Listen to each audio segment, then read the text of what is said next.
Aksi brutal dan tak terduga menggemparkan sebuah kantor ekspedisi di Jalan Pulau Nias, Denpasar Barat. Seorang pemuda berinisial DYM tanpa ampun menyerang rekannya sendiri GTA dengan sebilah parang pada Senin, tanggal 21 April tahun 2025, sore. Namun kengerian tak berhenti di situ. Pelaku yang diduga dalam kondisi mabuk itu juga nekat mencuri sepeda motor tak jauh dari lokasi kejadian. Kejadian tersebut bermula saat GTA berada di kantor ekspedisi dan DYM menyusul dalam keadaan terhuyung-huyung. DYM ditegur GTA dan diminta pulang karena kondisinya yang memprihatinkan.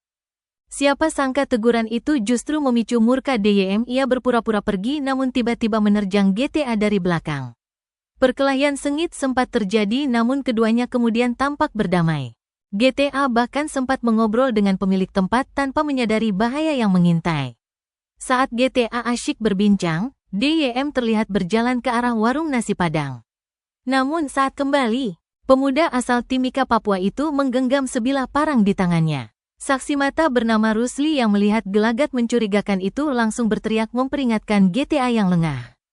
DYM langsung mengincar GTA dan berusaha membacoknya. Beruntung GTA sigap menghindar dan hanya bisa terduduk di kursi. Namun nafsu kalap DYM tak terbendung. Ia kembali menyerang dan kali ini tebasan parangnya berhasil melukai pergelangan tangan GTA saat ditangkis. Dalam kondisi terluka dan terancam, GTA melarikan diri ke kamar mandi untuk menyelamatkan diri. Setelah itu barulah DYM memutuskan untuk kabur dari lokasi kejadian meninggalkan jejak teror dan darah. GTA yang terluka sempat berusaha mengejar pelaku namun teman-temannya segera membawanya ke rumah sakit untuk mendapatkan perawatan. Sementara itu, DYM justru melanjutkan aksi kriminalnya. Ia menyasar area parkiran kos di Jalan Serma Repot dan mencuri sebuah motor Honda Beat Street. Motor tersebut milik HPS. Aksi nekat DYM terekam jelas oleh kamera CCTV di mana ia terlihat merusak kunci stang dengan cara menendang dan melepas kabel untuk menghidupkan motor curiannya. Mendapat laporan serangkaian tindak kriminal yang dilakukan DYM, tim Opsnal Reskrim Polsek Denpasar Barat bergerak cepat. Hasilnya kurang dari 24 jam pemuda brutal itu berhasil dibekuk di tempat kosnya di Jalan Tukat, Citarum, Denpasar Barat. Saat diinterogasi, DYM mengakui perbuatannya telah menebas GTA dengan parang. Ia mengaku kesal dan tidak terima ditegur dan disuruh pulang oleh korban karena datang terlambat dan dalam kondisi mabuk.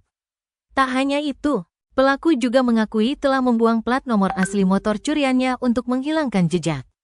Kini DYM harus mempertanggungjawabkan perbuatan kejinya di balik jeruji besi. Ia dijerat dengan pasal 351 KUHP tentang penganiayaan dengan ancaman hukuman 5 tahun penjara dan pasal 363 KUHP tentang pencurian dengan pemberatan yang ancamannya bisa mencapai 7 tahun penjara.